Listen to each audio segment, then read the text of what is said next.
दोस्तों, आज का जो मेरा टॉपिक है वो है ब्यूबोनिक प्लेग, या जिसे ब्लैक डेथ या काली मौत के नाम से ज़्यादा बेहतर तरीके से जाना जाता है। रिसेंटली इस टॉपिक की फिर से चर्चा शुरू हुई है जब से चीन के इनर मंगोलिया में इससे संबंधित मामला जुलाई 2020 को सामने आया है। पर मेरा मानना है कि इस पर चर्चा हमेशा ही होती रहनी चाहिए, क्योंकि इस बीमारी से अब तक जितने लोगों की जान गई है वो कोई छोटी बात नहीं है। तो चलिए जानते हैं इसके बारे में कि आखिर ये होता क्या है। पर उससे पहले अगर वीडियो अच्छा लगे तो लाइक और सब्सक्राइब ज़रूर कीजिएगा। सबसे पहले जानते हैं कि ब्यूबोनिक का मतलब क्या होता है। ब्यूबो का हिंदी में मतलब होता है गिल्टी गांठ, जिसे हम फोड़ा भी कहते हैं, क्योंकि इस बीमारी में शरीर में बड़े बड़े फोड़े निकलने लगते हैं। अब बात करते हैं कि ये होता कैसे है।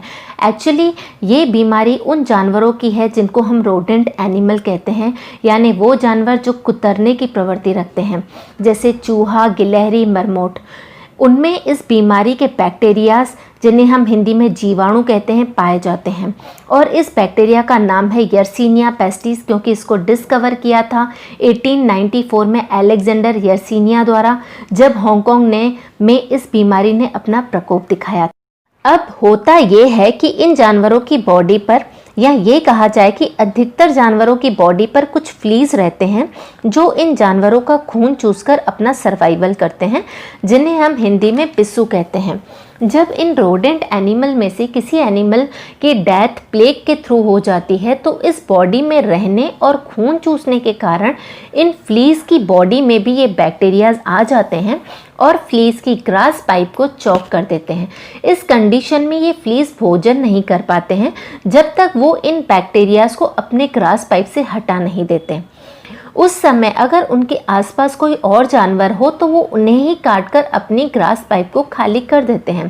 पर रेयर केस में अगर उनके आसपास कोई ह्यूमन आ जाता है तो वो उन्हें काट लेते हैं और ये बैक्टीरिया ह्यूमन बॉडी में एंटर कर जाते हैं। या फिर कोई ह्यूमन इन मरे हुए जानवरों के डायरेक्ट कांटेक्ट में भी आ जाता है तो भी उनको ये बैक्टीरियल डिसीज़ हो जाती है।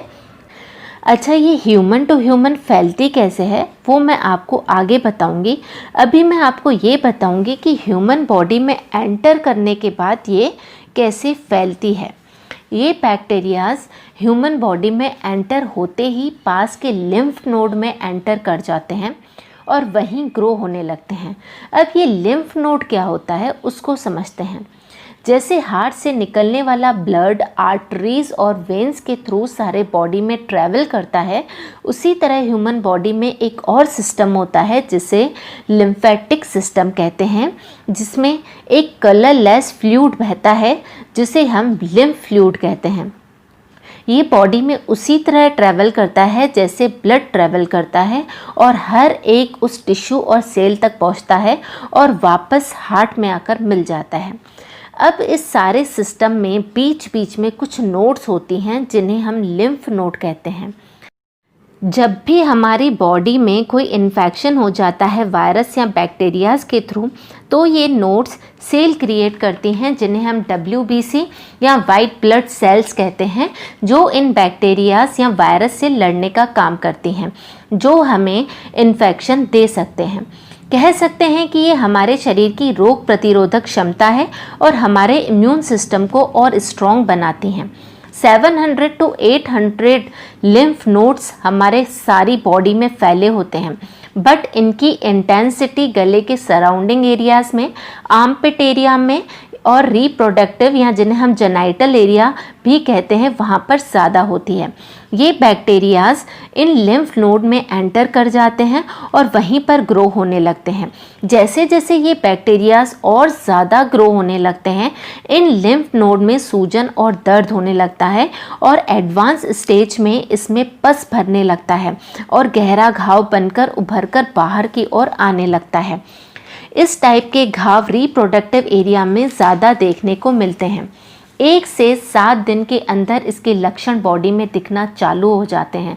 Weakness, fever, vomiting, head and body एक, ये सब लक्षण हैं इस बीमारी के। ब्यूबोनिक इस बीमारी की फर्स्ट स्टेज है जिसमें ये ह्यूमन टू ह्यूमन बहुत ही न के बराबर फैलता है।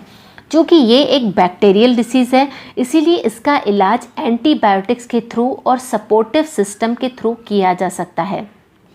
इसका इलाज जितना जल्दी शुरू किया जाए, बचने के चांसेस उतने ही ज़्यादा होते हैं। बट अगर ये बैक्टीरिया लिम्फेटिक सिस्टम से निकलकर ब्लड वेजल से होते हुए अगर लंग्स में एंटर कर जाते हैं तो इसको न्यूमोनिक प्लेग कहते हैं, जो बहुत ही ज़्यादा खतरनाक होता है।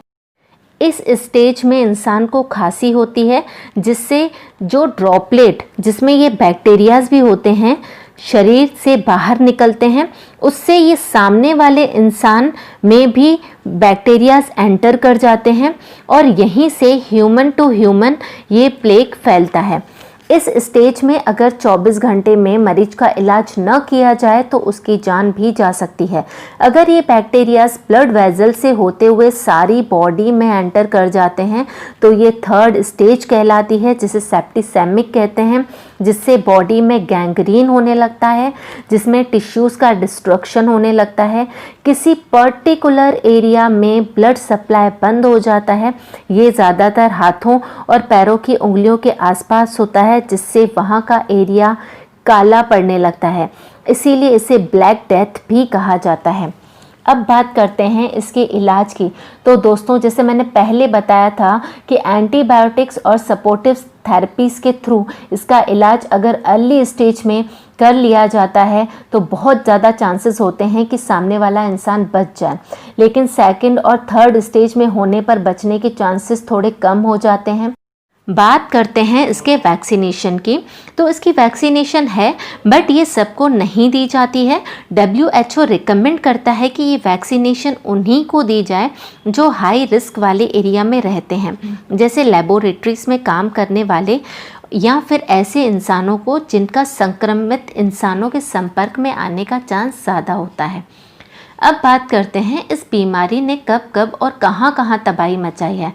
हालांकि ये बहुत पुरानी बीमारी है, इसके थोड़े थोड़े केसेस किसी न किसी शहर में कभी न कभी दिखाई देते हैं, लेकिन कभी कभी ऐसा वक्त भी आया है जिसमें इसने कुछ ही समय में करोड़ों लोगों को अपना शिकार बनाया है।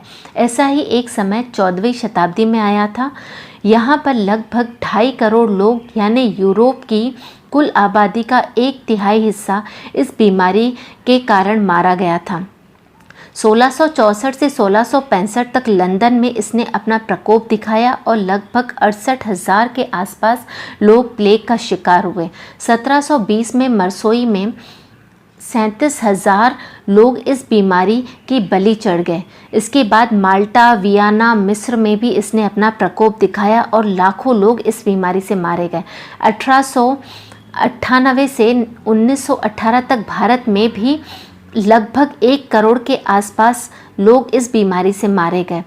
दोस्तों, सतर्कता बहुत ज़रूरी है। ये अधिकतर तभी होता है जब इंसान और जानवर की रीच एक दूसरे तक बढ़ जाती है। हम अर्बनाइजेशन के चक्कर में इन जानवरों से इनका स्पेस छीनते जा रहे हैं। यह सही नहीं है। वो हमारे एरिया में नहीं आ रहे हैं, देखा जाए तो हम ही उनके एरिया में कब्जा करते चले जा रहे हैं। दोस्तों, आपको आज का ये वीडियो कैसा लगा कमेंट बॉक्स में ज़रूर बताइएगा। वीडियो अच्छा लगा हो तो शेयर